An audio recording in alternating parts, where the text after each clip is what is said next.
एक बात इस प्रकरण में हम आपको बता दें, आजकल सब दुनिया बड़ी दुखी है। भगवान से विमुख होने के कारण, शरणागति को स्वीकार न करने के कारण, भगवान के प्रति, गुरुजनों के प्रति, माता पिता के प्रति सद्भाव न होने के कारण अपने ही कर्मों से दुखी हैं। कोई दुखी करने वाला है नहीं।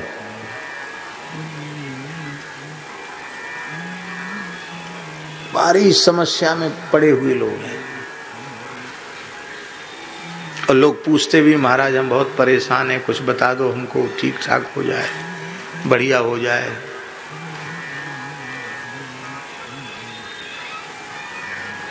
बताने वाले लोग बताते भी हैं, पर हमारे पास तो ऐसी कोई चीज है नहीं जो हम बतावें कि वहाँ नारियल चढ़ा दो, वहाँ गंडा बांध लो, वहाँ ताबीज लटका लो, वहाँ से झलवा लो, वहाँ से फुकवा लो, वहाँ से ठीक हो जाएगा, इतने दिन अमुक जगह पहुँच जाओ तो ठीक। ऐसा कुछ व्यवस्था हमारे पास है नहीं, है भी नहीं, और कभी ऐसी व्यवस्था चाहते भी नहीं। दोनों ही बातें हैं, है भी नहीं और चाहते भी नहीं।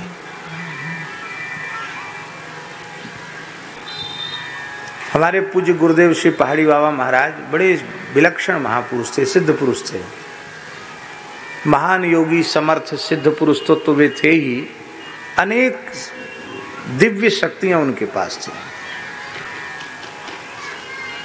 एक बार हमसे बोले कि एक ऐसा प्रयोग है, प्रतिष्ठा होगी, बहुत मान्यता होगी। अच्छा, तो बोले वो कोई ऐसी वैसी चीज नहीं, सामान्य प्रयोग है। और एक प्रयोग उन्होंने हमको बताया, ऐसा प्रयोग करो तो ऐसा हो जाएगा। ठीक है, धूना पर, और हम जाके साष्टांग किए तो बस मेरी तरफ देखा और देखते ही बोलना शुरू कर दिया उन्होंने।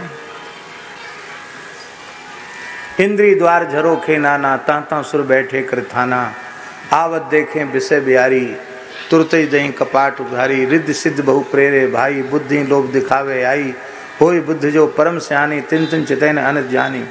भगवान की प्राप्ति में, विशुद्ध ज्ञान और भक्ति की प्राप्ति में सिद्धियां बाधक हैं। क्या होगा? प्रतिष्ठा, सूक्री विष्ठा, बेकार बेकार। इस सिद्धियों के चक्कर में पड़े हुए लोग नरकों में जाते हैं। आग रोक दिया, पानी रोक दिया, उससे क्या फायदा हो गया?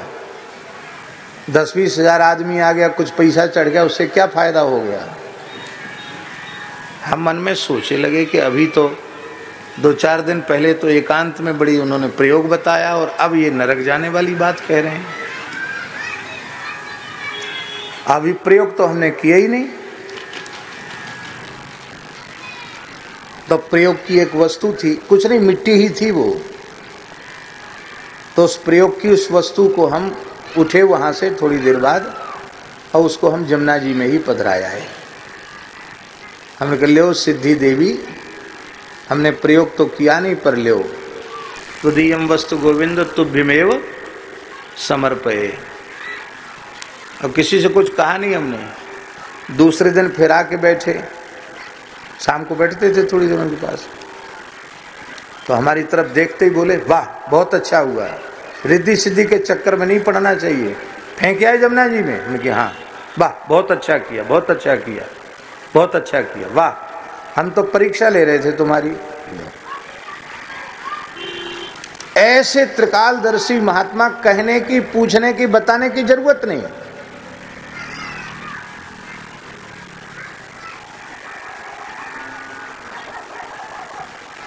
तो आज हम लोग पीछे पड़ते हैं साधु बनने के बाद कि हमको कोई चमत्कार हो जाए, हमको कोई सिद्धि हो जाए। स्वामी राम तीर्थ जी का नाम सुना है आपने? शान शाह राम, स्वामी राम तीर्थ, पंजाब के थे। अब तो इस समय वो पाकिस्तान में चला गया, उस समय पंजाबी था। हैं? अच्छे विद्वान भी थे। तो स्वामी राम तीर्थ जी गंगा किनारे टहल रहे थे। उसी समय एक सिद्ध आया, सिद्ध था वो। बोले स्वामी जी यहाँ कैसे घूम रहे हो? बोले हमको पल्ली पार जाना है, नौका के प्रतीक्षा में है, नौका आएगी तब जाएंगे इसमें बैठ के। अरे बोले किस बात के महात्मा हो, कपड़ा रंगा लिया, पहन लिया कपड़ा। अरे महात्मा तो उसको कहते हैं, अग्नि जल पवन सब पर अधिकार हो, उसको महात्मा कहते हैं। वो खड़ाऊ पहने थे महाराज, कमंडल हाथ में था ही उनके, खटपट करते हुए गंगा जी पे ऐसे चल के चले गए जैसे कोई जमीन पे चल के जाता है। सिद्ध था वो गंगा जी पे चल के चला गया। बाढ़ की गंगा जी, पल्ली पार खड़ा हो गया। थोड़ी देर में नौका आई, राम तीर्थ जी बैठ गए नौका में, पल्ली पार गए। अब वो सिद्ध पीछे पड़ा था कि इसको चिढ़ाएंगे, राम तीर्थ जी तो राम तीर्थ जी थे, तो नौका के पास ही वो सिद्ध खड़े थे। तो उन्होंने तुरंत अपनी झोली से 2 पैसा निकाला कि उसका किराया नौका था, नौका कितना किराया था, पार उतरने का 2 पैसा। तो उन्होंने 2 पैसा निकाला अपनी झोली से राम तीर्थ जी ने, और उस सिद्ध के सामने नौका वाले माझी को देकर कहा, लो। उनको तो दिया, और सिद्ध की तरफ देखकर कहा कि तुमने कठोर तपस्या करके पानी पे चलने की सिद्धि प्राप्त की, उसकी कीमत 2 पैसा है। कितनी कीमत है सिद्धि की? कितनी तपस्या की होगी कठोर, तुमने तब पानी पे चलने की सिद्धि प्राप्त की। वो काम 2 पैसा से हो गया। 2 पैसा से जो काम हो गया उसके लिए तपस्या क्यों करनी?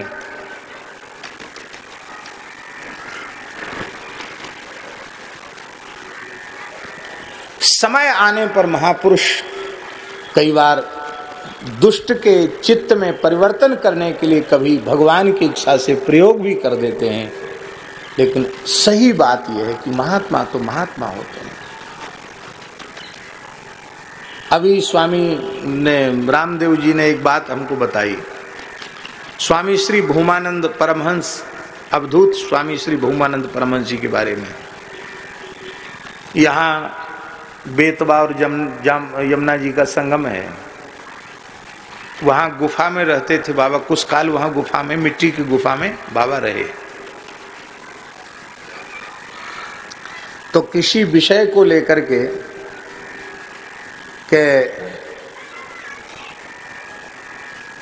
अवधूत स्वामी बहुमानंद जी से इस विषय पर हम लोग प्रश्नोत्तर करेंगे, शास्त्र कुछ चर्चा करेंगे। इस भाव से परम पूज्य श्री रोटी राम बाबा सिद्ध पुरुष और श्री परशुराम जी महाराज, वो भी इसी क्षेत्र के महापुरुष थे। ये दोनों महापुरुष गए जिस गुफा में बाबा श्री पूज्य स्वामी श्री भूमानंद जी महाराज विराजते थे, गए और जाकर खूब आवाज लगाई। पर भूमानंद जी समझ गए कि ये लोग जो है प्रश्नोत्तर करने आए हैं, तो कुछ बोले ही नहीं। थे गुफा में, बोले ही नहीं, कुछ नहीं बोले। दोनों का बोले नहीं, इसका मतलब क्या गुफा में नहीं है? पहले तो लगता था कि गुफा में है, दिखाई पड़ रहे थे गुफा में है, अब कहाँ चले गए गुफा में नहीं? तो भीतर घुस के देखा तो भी गुफा में नहीं मिले। भीतर घुस के देखा तो भी गुफा में नहीं मिले भूमानंद जी महाराज। तो बाहर आके बैठ गए, बोले कहीं इधर उधर होंगे तो घूम फिर के आवेंगे। बहुत देर हो गई तो बोले अब चलो।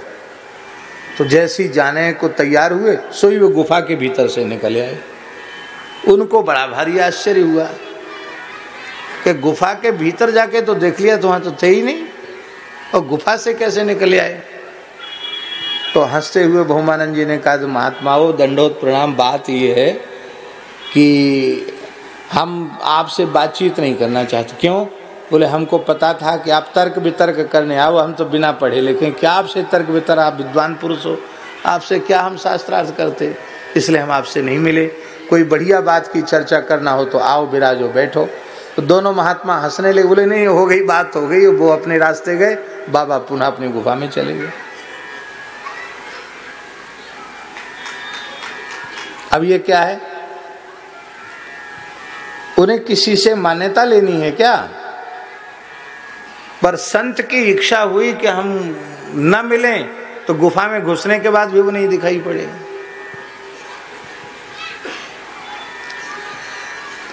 इधर सौराष्ट्र में एक जगह एक महात्मा थे रामानंद संप्रदाय के, उनका नाम था श्री रामदास जी महाराज। त्यागी बाबा लोग कहते थे उनको, बहुत अच्छे संत थे। वो ऐसे विलक्षण महात्मा थे कि राजा साहब दर्शन करने आए रामदास जी महाराज का। उन्होंने कहा राजा आएगा फिर तो लोग कहेंगे कि राजा साहब आए तो तमाम जनता आएगी, भीड़ आएगी यहाँ। तो बाबा जी जिस आसन पर बैठ के भजन कर रहे थे उसी आसन पर बब्बर शेर बन के बैठ गए, बब्बर शेर।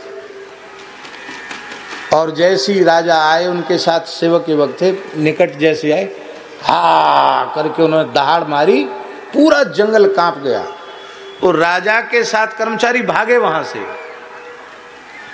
उस जमाने में घोर जंगल तो था ही, चले गए। जब दूर जा गए तो क्या देखा, वहां शेर वेर कोई नहीं, बाबा जी बैठे, लेकिन राजा आया नहीं, वापस चला गया। तो हमने नहीं देखा उनको, पर हमने प्रामाणिक लोगों से सुना है कि कभी वो वहां होते तो दिखाई नहीं पड़ते, कभी सर्प और कभी सिंह।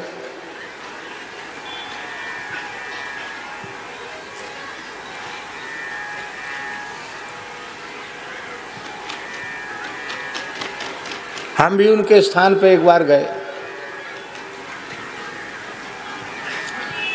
संत तो पधारे हुए, उनको हो गए कम से कम 80 वर्ष हो गया होगा उन संत को भगवत धाम गए हुए। हम उनके स्थान पे गए, शाम का समय था, वहाँ एक स्नान की जगह थी, स्नान करने गए। एक बड़ा विशाल काला नाग, इतना बड़ा फण उसका, यहाँ से लेके वहाँ तक लंबा। तो शायद त्यागी जी थे साथ में कि नहीं थे। और हम लोग अपना कमंडल अचला लंगोटी जहाँ रखे थे वहीं वो महाराज एक कुंडली मार की हो। अब किसकी हिम्मत है अचला लंगोटी उठाने की? है किसी की हिम्मत? सब तो दूर खड़े हो गए। हमको कोई डर नहीं लगा, हम बड़े बिना डर भय के उसके निकट गए। वहीं बिल्कुल ऐसी कुंडली मार के बैठे हो, वहीं हमारे सब कपड़ा चला लंगोटी रखे। हमने हाथ जोड़ के कहा, प्रभु आपने दर्शन देकर बड़ी कृपा की, अब सब साधु घबरा रहे हैं, डर रहे हैं, आप अब कृपा करके पधारो, जिससे सब अपना चला लंगोटी आसन बासन उठा सकें यहाँ से। और इतना सुनते ही जैसे कोई मनुष्य भाषा समझता है, ऐसे सुनते ही ऐसे कर चले, दिखाई नहीं पड़े। हमने गांव के लोगों से कहा, उन्हें कहा बोले बाबा रामदास जी के दर्शन तो नहीं होगा। भगवान जाने रामदास जी थे कि कौन थे। बोले सिद्धों के दर्शन इसी तरह से होते हैं, भगवान जाने कौन थे। लेकिन ये मैंने आंखों से देखा कि जैसे ही मैंने कहा कि प्रभु आप कृपा करके पधारिए, तो पधार गए, चले गए, पता ही नहीं चला कहाँ चले गए।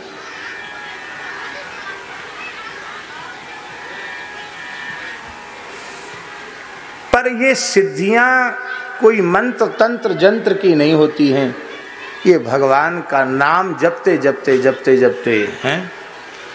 साधक नाम जपहि लय लाए, होहि सिद्ध अणिमादिक पाए। पर उनका वे प्रयोग नहीं करते हैं, सीधी सी बात है। बोलो भक्तवत। हाँ, तो हम निवेदन कर रहे थे, समस्याओं से ग्रसित लोग तमाम हैं, किसी के पास जाने की आवश्यकता नहीं है।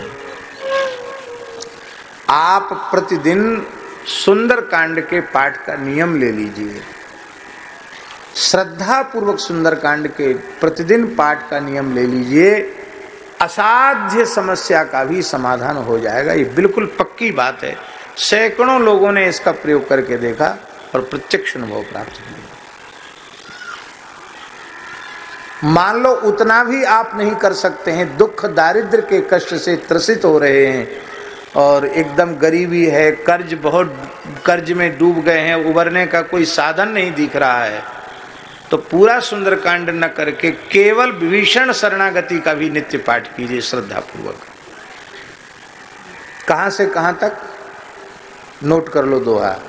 राम सत्य संकल्प प्रभु सभा काल वस तोर, मैं रघुवीर शरण अब जाऊं देव जनि खोर। यहाँ से लेकर के जो संपत्ति शिव रावण ही दीन दिए दसमात, सो संपदा विभीषण ही सकुच दीन रघुनाथ। अस प्रभु छाड़ी भजहि जे आना, ते नर पशु बिन पूछ विषण। यहाँ तक इसको मानस सुंदर कांड में विभीषण शरणागति कहते हैं। इस विभीषण शरणागति से भी सारी समस्याओं का समाधान हो जाता है।